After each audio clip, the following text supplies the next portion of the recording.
I can see people's sins. Part 3. It's been a few days, and I think I've grappled with the reality of my situation as much as humanly possible. I really and truly appreciate all the comments and recommendations that everyone has commented, because I'm at a loss here.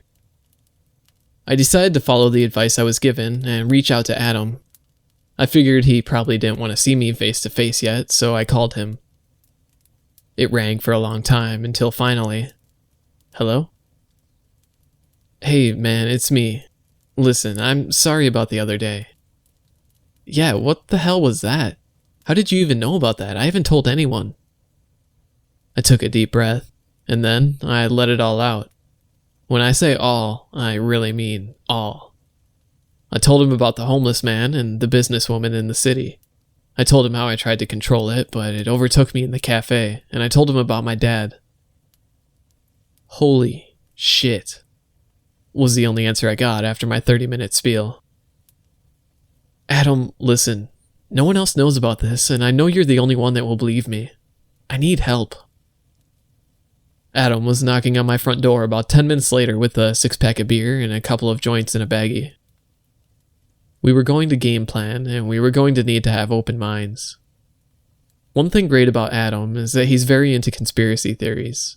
He binge watches all of those Netflix documentaries, and he immediately sat on my couch, cracked open a beer, and pulled out his laptop. I've been working on a few theories since the day in the cafe, he said. I looked at his computer, and it almost looks like the ramblings of a mad person. There's multiple headings of what condition I might have, followed by dozens of bullet points. Before he closed out, I caught a glimpse of some of the headings, which included superhero, mind reader, and can see through clothes. As far-fetched as some of those ideas are, I don't entirely blame him. How else could I have known those things? And I honestly don't even know what's happening to me in the first place, so I could be a mind reader for all I know. After smoking a couple of joints and theorizing as to how my power works, we decided that I should confront my father before going to the police. I wouldn't even know what to tell the police in the first place, that I saw a vision of my father in the past dumping a body in the forest, but I'm not sure which forest. They'd laugh me out of the building, if they didn't wrap me in a white coat first. We wrote down a general idea of what I should say on a piece of loose leaf paper, and I stuffed it into my pocket.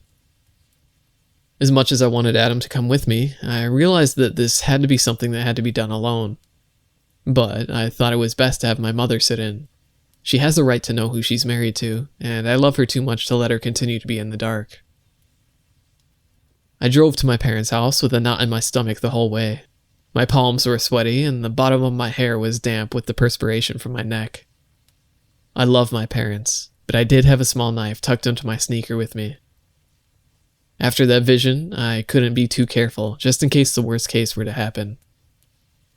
I pulled into the driveway and shut the car door with shaking hands. I took a swig out of a mini bottle stashed in my car and walked up to the front door. My mom opened the door, and I asked if we could all sit in the living room to talk. I knew that everyone was home based off of the cars in the driveway, and without speaking anymore, I made my way into the living room. I didn't trust my voice to actually work with all the stress I was under. As soon as my parents sat down on the couch with a very concerned look on their faces, I pulled the piece of paper out of my pocket.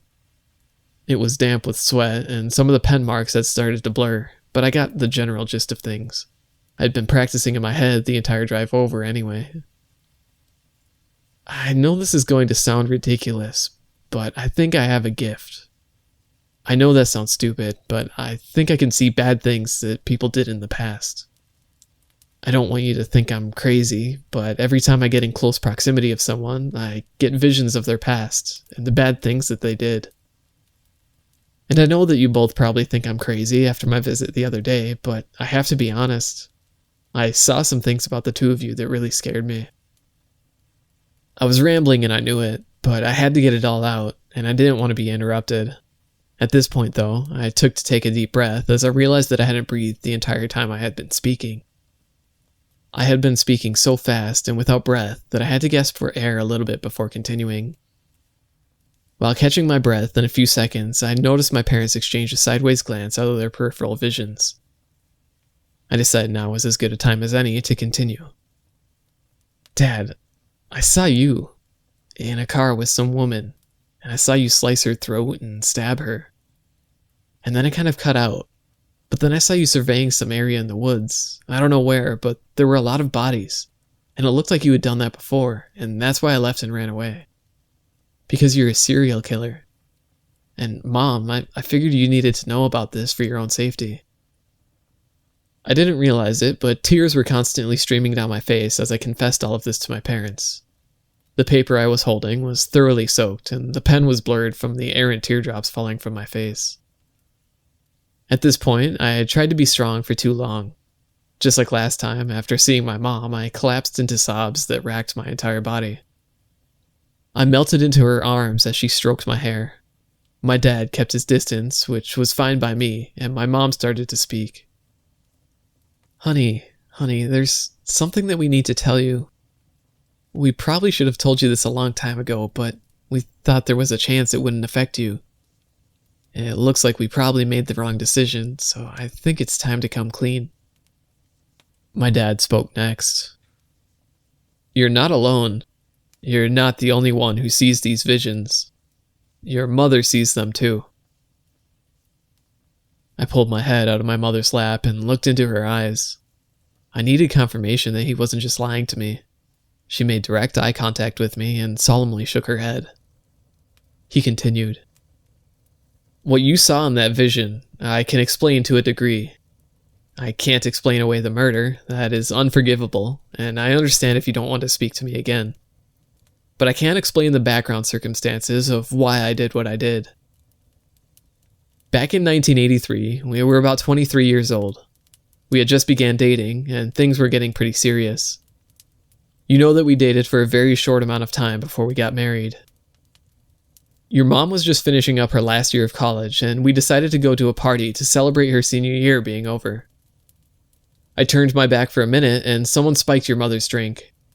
I found her an hour later, in one of the bedrooms at the frat house, her clothes strewn about the room, and I think you can assume what had happened. She couldn't remember who it was, and I wasn't around for confirmation of suspects, and that's when your mother's visions started. When she got close to one of the people there that night, she would see that night from their point of view.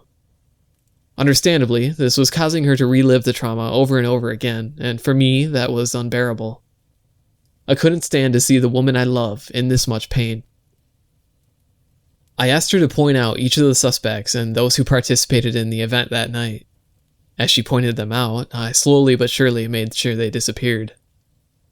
Your mother didn't know what I was doing at first, but eventually she noticed that those people hadn't been around in a while, and I came clean. The vision you saw of me with the woman, that was your mother's roommate at the time. She had orchestrated the entire event, and she was the last to go. I stared into my mother's eyes and realized that every part of this story was true. She chimed in. My visions haven't occurred since.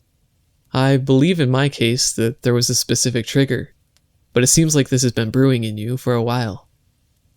Your father is my hero, and while I don't agree with how he chose to handle the situation, I would not be here today if I had to keep reliving that night over and over again each time I passed those people on the street. You do have a gift, and it's up to you how to use this gift.